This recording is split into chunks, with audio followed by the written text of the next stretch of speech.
ಕುರುಕ್ಷೇತ್ರ ಚುನಾವಣಾ ಪೂರ್ವ ಸಮೀಕ್ಷೆಗೆ ಸ್ವಾಗತ. ನಮ್ಮ ಸ್ಕ್ರೀನಿನ ಮೇಲ್ಭಾಗದಲ್ಲಿ ನೀವು ನೋಡ್ತಾ ಇದ್ದೀರಿ ಇಂಡಿಯಾ ಟುಡೇ ಕಾರ್ವಿ ಸಂಸ್ಥೆಗಳು ನಡೆಸಿರುವಂತಹ ಜಂಟಿ ಸಮೀಕ್ಷೆಯ ವಿವರಗಳನ್ನ.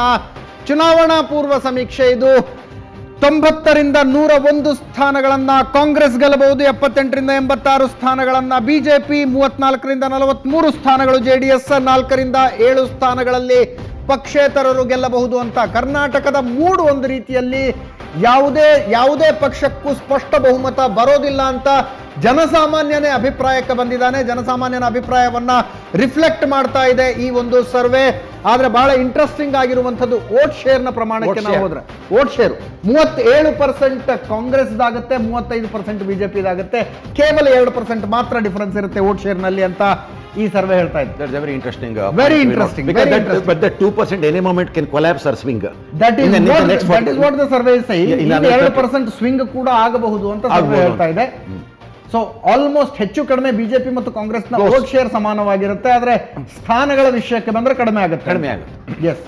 ಸೊ ವೋಟ್ ಶೇರ್ಗೂ ಮತ್ತೆ ಸ್ಥಾನ ಕಲ್ಪಿಸೋದು ಅದು ಚುನಾವಣಾ ಶಾಸ್ತ್ರಜ್ಞರು ಮಾಡೋದು. ಅಲ್ಟಿಮೇಟ್ಲಿ ಇವ್ರಿಗೆ ಬೇಕಾಗಿರೋ ನಂಬರ್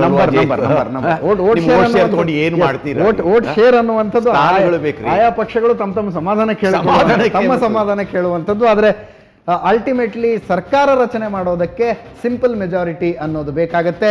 90ರಿಂದ 101 ಸ್ಥಾನಗಳಲ್ಲಿ ಕಾಂಗ್ರೆಸ್, 78ರಿಂದ 86 ಸ್ಥಾನಗಳಲ್ಲಿ ಬಿಜೆಪಿ, 34ರಿಂದ 43 ಸ್ಥಾನಗಳಲ್ಲಿ ಜೆಡಿಎಸ್, 4ರಿಂದ 7 ಸ್ಥಾನಗಳಲ್ಲಿ ಪಕ್ಷೇತರರು. ಅಲ್ಲಿಗೆ ಜೆಡಿಎಸ್ ಯಾರ ಬೆಂಬಲಕ್ಕೆ ನಿಲ್ತಾರೋ ಅವರದ ಸರ್ಕಾರ ಅನ್ನುವಂಥದ್ದು ಖಚಿತ. ಸೊ ಆ ಕಿಂಗ್ ಮೇಕರ್ ಅನ್ನೋ ಹಣೆ ಪಟ್ಟಿ ಜೆಡಿಎಸ್ಗೆ ಶಾಶ್ವತವಾಗಿ ಕೂತ್ಕೊಂಡಾಯ್ತು.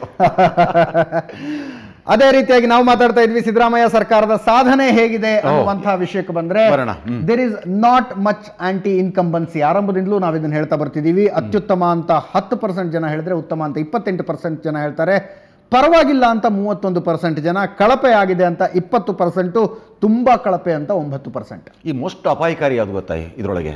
ಅಂದ್ರೆ ಒಂಥರ ವೇಗ್ ಆಗಿರೋದು ಪರವಾಗಿಲ್ಲ. ಅತಿ ಹೆಚ್ಚು ಜನ ಹೇಳ್ತಾ ಇದ್ದಾರೆ ಪರವಾಗಿಲ್ಲ, 31% ಜನ. ಅವರು ಯಾವ ಕಡೆ ಹೋಗ್ತಾರೆ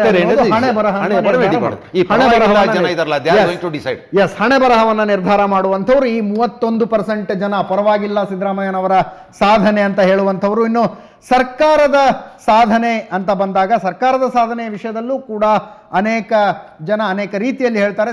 ಇನ್ನು 30% ಲಿಂಗಾಯತರು ಸಿದ್ದರಾಮಯ್ಯನವರ ಸಾಧನೆಯನ್ನ ಮೆಚ್ಚಿಕೊಳ್ತಾರೆ. 30, almost one third. That is not a small number. Big number, yeah. 30%.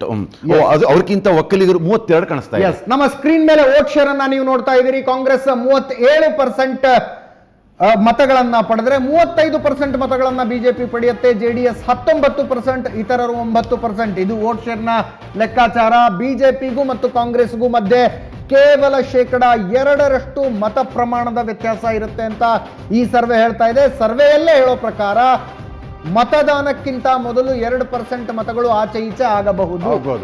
ಅಲ್ಲಿಗೆ ಆಲ್ಮೋಸ್ಟ್ ಈಕ್ವಲ್ ಆಗ್ತಾರೆ. Close finish in terms of vote share ಅಷ್ಟೇ. ಆದ್ರೆ ಭಾರತದಲ್ಲಿ ಬೇರೆ ಬೇರೆ ರಾಜ್ಯಗಳಲ್ಲಿ ನಡೆದಿರುವಂತಹ ರಿಸಲ್ಟ್ಗಳನ್ನ ನೋಡಿದಾಗ ವೋಟ್ ಶೇರು ಹೆಚ್ಚು ಕಡಿಮೆ ಸಮಾನವಾಗಿದ್ದು, ಸ್ಥಾನ ಗಳಿಕೆಯಲ್ಲಿ ಅಜಗಜಾಂತರ ವ್ಯತ್ಯಾಸ ಬಂದಿರೋದನ್ನು ಅನೇಕ ರಿಸಲ್ಟ್ಗಳಲ್ಲಿ ನಾವು ಇದನ್ನ ನೋಡಿದ್ದೀವಿ. ಆದ್ದರಿಂದಾಗಿ 90ರಿಂದ 101 ಸ್ಥಾನಗಳನ್ನ ಕಾಂಗ್ರೆಸ್ಸಿಗೆ, 78ರಿಂದ 86 ಸ್ಥಾನಗಳನ್ನ ಬಿಜೆಪಿಗೆ ಈ ಒಂದು ಸರ್ವೆ ನೀಡ್ತಾ ಇದೆ. ಇನ್ನು ಮುಖ್ಯಮಂತ್ರಿ ಆಗೋದಕ್ಕೆ ಯಾರು ಅರ್ಹರು ಅನ್ನುವಂತಹ ಪ್ರಶ್ನೆ ಬಹಳ ಇಂಟ್ರೆಸ್ಟಿಂಗ್ ಪ್ರಶ್ನೆ ಇದು. ಸಿದ್ದರಾಮಯ್ಯನವರು ಮುಖ್ಯಮಂತ್ರಿ ಆಗೋದಕ್ಕೆ ಅರ್ಹರು ಅಂತ 33% ಕರ್ನಾಟಕದ ಮತದಾರರು ಹೇಳಿದ್ರೆ, ಯಡಿಯೂರಪ್ಪನವರು ಮುಖ್ಯಮಂತ್ರಿ ಆಗಬೇಕು ಅಂತ 26% ಕರ್ನಾಟಕದ ಮತದಾರರು ಹೇಳ್ತಾ ಇದ್ದಾರೆ. ಕುಮಾರಸ್ವಾಮಿ ಅವರ ಪರವಾಗಿ ನಿಂತ್ಕೊಂಡಿರೋರು 21% ಜನ. ಕಂಚೀವ್ನ ಪದಕ ಅವರಿಗೆ 3ನೇ ಸ್ಥಾನ 21. ಎಸ್. ಯಾಕೆಂದ್ರೆ ಪರ್ಹ್ಯಾಪ್ಸ್ ಮತದಾರರಿಗೆ ಅನಿಸಿರ್ಬೋದೇನೋ, ನನಗೆ ಗೊತ್ತಿಲ್ಲ. 113 ಸೀಟು ತಗೊಳ್ಳೋಷ್ಟು ಬಲ ಮತ್ತು ಶಕ್ತಿ JDSಗೆ ಇಲ್ಲ ಅಂತೇಳಿ ಜನಕ್ಕೆ ಅನ್ಕೊಂಡಿರ್ಬೋದು. ಆದರೆ 21 ಸಿಗತ್ತೆ ಅಂತ ಹೇಳಿರೋದಕ್ಕೆ ಅವ್ರಿಗೆ ಆಧಾರ ಏನಿರ್ಬೋದು ಅಂತ ನಾವು ಊಹೆ ಮಾಡ್ಕೊಳ್ಳೋದಾದ್ರೆ ಸ್ಟುಡಿಯೋದಲ್ಲಿ. ಸೊ ಇವರು ಯಾವುದೋ ಪಕ್ಷದ ಕೈ ಜೋಡಿಸಿದಾಗ ಇವರು ಚೀಫ್ ಮಿನಿಸ್ಟರ್ ಹೊರಹೊಮ್ತಾರೆ. ಮುಂಚೆ ಆಯ್ತಲ್ಲ, ಅವರು 2020 ಸರ್ಕಾರ ಇಲ್ಲ ಅಷ್ಟು ಯೋಚನೆ ಮಾಡಿದಾರ, ಅಥವಾ ಮುಖ್ಯಮಂತ್ರಿ ಹಿಂದೊಂದು 20 ತಿಂಗಳು ಒಳ್ಳೆ ಆಡಳಿತ ಕೊಟ್ಟಿದ್ದಾರೆ ಕುಮಾರಸ್ವಾಮಿ, ಈಗಲೂ ಆಗ್ಲಿ ಅನ್ನುವಂಥ ಯೋಚನೆ. ಅದು ಒಂಥರ ಇಸ್ ಮೈ ವಿಶ್ ಅಂತಾರೆ. ಆಸೆ ಇದು ಇನ್ನು ತುಂಬಾ ಪ್ರಾಕ್ಟಿಕಲ್ ಆಗಿ ಅವರು ಯೋಚನೆ ಮಾಡಿರ್ತಾರೆ ಅಂತಲ್ಲ. ಕುಮಾರಸ್ವಾಮಿ ಅವರು ಮುಖ್ಯಮಂತ್ರಿ ಆದ್ರೆ ಒಳ್ಳೇದು. ಇನ್ನು ಜಾತಿವಾರು ಕೂಡ ನೋಡ್ತಾ ಹೋದ್ರೆ ದಲಿತರನ್ನ ಮಾತಾಡಿಸಿದಾಗ ಅವರ ಪ್ರಕಾರ ಮುಖ್ಯಮಂತ್ರಿ ಯಾರಾಗಬೇಕು? 41% ಜನ ಸಿದ್ದರಾಮಯ್ಯನವರ ಬೆಂಬಲಕ್ಕಿದ್ದಾರೆ, ಅವರು ಮುಖ್ಯಮಂತ್ರಿ ಆಗಬೇಕು ಅಂತ ಹೇಳ್ತಾರೆ. ಯಡಿಯೂರಪ್ಪ ಮುಖ್ಯಮಂತ್ರಿ ಆಗಬೇಕು ಅಂತ 20% ಹೇಳಿದ್ರೆ 20% ಜನ ದಲಿತರು ಕುಮಾರಸ್ವಾಮಿ ಅವರು ಮುಖ್ಯಮಂತ್ರಿ ಆಗಬೇಕು ಅಂತ ಹೇಳ್ತಾರೆ. ದಲಿತರ ವಿಷಯದಲ್ಲಿ ಈಕ್ವಲ್ ಫೈಟ್ ಕುಮಾರಸ್ವಾಮಿ ಯಡಿಯೂರಪ್ಪನವರಿಗೂ ಇದ್ರೆ, ಸಿದ್ದರಾಮಯ್ಯನವರು ಇವರಿಬ್ಬರಿಗಿಂತ ಎಷ್ಟೋ ತುಂಬಾ ಮುಂದೆ ಇದ್ದಾರೆ. ದಲಿತರ 20% ಜನ ತಲಾ 20% ಜನ ಯಡಿಯೂರಪ್ಪ ಮತ್ತು ಕುಮಾರಸ್ವಾಮಿ ಅವರ ಪರವಾಗಿದ್ರೆ 41% ದಲಿತರು ಸಿದ್ದರಾಮಯ್ಯನವರ ಪರವಾಗಿದ್ದಾರೆ. It's a huge support. Yes. ಇನ್ನು ಲಿಂಗಾಯತರ ವಿಷಯಕ್ಕೆ ಬಂದ್ರೆ ಬಹಳ ಕುತೂಹಲಕಾರಿಯಾದಂಥದ್ದು. Before you go further, of course ಅವರು ಕಾರ್ವಿನವರು ಮತ್ತೆ ಇಂಡಿಯಾ ಟುಡೇ ಅವರು ಕ್ವಶನ್ಸ್ ಎಲ್ಲ ಕೊಟ್ಟಿರ್ತಾರೆ. ಅದರೊಳಗೆ ದಲಿತರ ಆಯ್ಕೆ ಮುಖ್ಯಮಂತ್ರಿ ಯಾರು ಅಂತ ಇದೆ. ಅಂದ್ರೆ they have considered Siddaramaiah, Yediyurappa ಅವ್ರ ಕುಮಾರಸ್ವಾಮಿ ಮೂರೇ ಜನ ಅಂತ ಅನ್ಕೊಂಡು ಮಾಡಿರೋದು ಆಪ್ಷನ್ಸ್. ಎಸ್, ಆಯ್ತು. ಇಲ್ಲಿ ದಲಿತರ ಹೆಸರಿಲ್ಲ ಅನ್ನೋದು ನಾವು ಗಮನಿಸಬೇಕು. ಓಕೆ ಅಲ್ವಾ? ಅಲ್ಲ, ಅದು ಇಲ್ಲ ಅವರ ಸರ್ವೆಯಲ್ಲಿ ಉಳಿದ ಹೆಸರುಗಳನ್ನ ರಿವೀಲ್ ಮಾಡಿಲ್ಲ. ಯಾಕಂದ್ರೆ ಎಲ್ಲವನ್ನೂ ಸೇರಿಸಿದ್ರೆ 81% ಆಯ್ತು. ಇನ್ನು 9% ಬೇರೆಯವ್ರಿಗೆ ಹೋಗಿದೆ ಅಂತ, ಎಲ್ಲೋ ಹೋಗಿದೆ ಅಂತ. ಬೇರೆಯವ್ರಿಗೆ ಹೋಗಿದೆ. ಅಫ್ಕೋರ್ಸ್ ಆ ಲಿಸ್ಟ್ ಅಲ್ಲಿ ಮಲ್ಲಿಕಾರ್ಜುನ ಖರ್ಗೆ ಇರಬಹುದು, ಪರಮೇಶ್ವರ್ ಇರಬಹುದು. ಅಬ್ಸಲ್ಯೂಟ್ಲಿ. ಇನ್ನು ಲಿಂಗಾಯತರ ಆಯ್ಕೆಯ ಮುಖ್ಯಮಂತ್ರಿ ಯಾರು?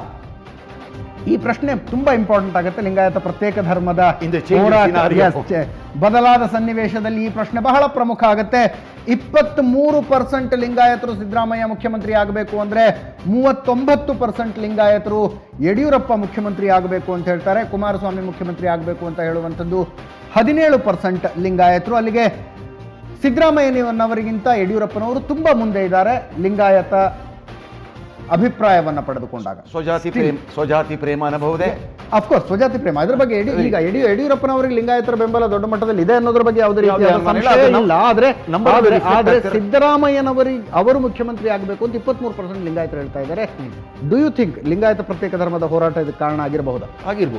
ಶಿಫಾರಸನ್ನ ಮಾಡಿದ್ರು, ಹೋರಾಟಕ್ಕೆ ಬೆಂಬಲ ಕೊಟ್ಟರು. ಹೌದು, ಹಿಂದೆ ನಿಂತರು. ಅದಕ್ಕೆ ವಿರೋಧಿಗಳಿತ್ತು, ಆ ಪ್ರಶ್ನೆ ಬೇಡ. ಶಾಮಶೇಖರ್ ಒಂದು ಹೇಳಿದ್ರು, ಇನ್ನೊಬ್ಬರ ಮಾತೆ ಇನ್ನೊಂದು ಹೇಳಿದ್ರು. ಅದಿನ್ನೂ ಏನೇನೋ ಯಾವುದಾದ್ರು ಹಂತದಲ್ಲಿದೆ, ಆ ಪ್ರಶ್ನೆ ಬೇರೆ. ಮತ್ತು ಕೇಂದ್ರ ಸರ್ಕಾರ ಅದಕ್ಕೆ ಅಂಕಿತ ಹಾಕಬೇಕು ಅಲ್ಲ. ಬಟ್ ಇವ್ರು ಶಿಫಾರಸು ಮಾಡಿದ್ರಲ್ಲ, ಅಷ್ಟಕ್ಕೇ ಇವರಿಗೆ ಒಂದು ಪ್ರತ್ಯೇಕ ಧರ್ಮದ ಒಂದು ಟಸ್ಸೆ ಏನು ಅವ್ರಿಗೆ ಸಿಗ್ತಾ ಇದೆ, ಅದು ಕೂಡ ಟಿಲ್ಟೆಡ್ ದೇರ್ ಫೇವರ್ ಇನ್ ಸಿದ್ದರಾಮಯ್ಯ. ಮುಖ್ಯಮಂತ್ರಿ ಯಾರಾಗಬೇಕು ಅನ್ನೋ ವಿಷಯದಲ್ಲಿ ಎರಡು ಪ್ರಮುಖ ಜಾತಿಗಳ ಅಭಿಪ್ರಾಯವನ್ನ ನೀವು ನೋಡಿದ್ರಿ. ದಲಿತರು ಮತ್ತು ಲಿಂಗಾಯತರು. ಇನ್ನೂ ಪ್ರಮುಖವಾದಂತಹ ಜಾತಿ ಅಂದ್ರೆ ಒಕ್ಕಲಿಗರ ಆಯ್ಕೆಯ ಮುಖ್ಯಮಂತ್ರಿ ಯಾರು ಅನ್ನೋದನ್ನ ಖಂಡಿತವಾಗಿಯೂ ನೀವು ಗೆಸ್ ಮಾಡಿರ್ತೀರಿ. ಬಟ್ ಯಾರು ಅಂತ ಹೇಳೋದಕ್ಕಿಂತ ಮುಂಚೆ, ಎಷ್ಟು % ಜನ ಯಾರನ್ನ ಬೆಂಬಲಿಸ್ತಾರೆ ಅಂತ ಹೇಳೋದಕ್ಕಿಂತ ಮುಂಚೆ ಒಂದು ಸಣ್ಣ ಬ್ರೇಕ್ ತಗೊಂಡು ಬೇಗ ವಾಪಸ್ ಬರ್ತೀವಿ.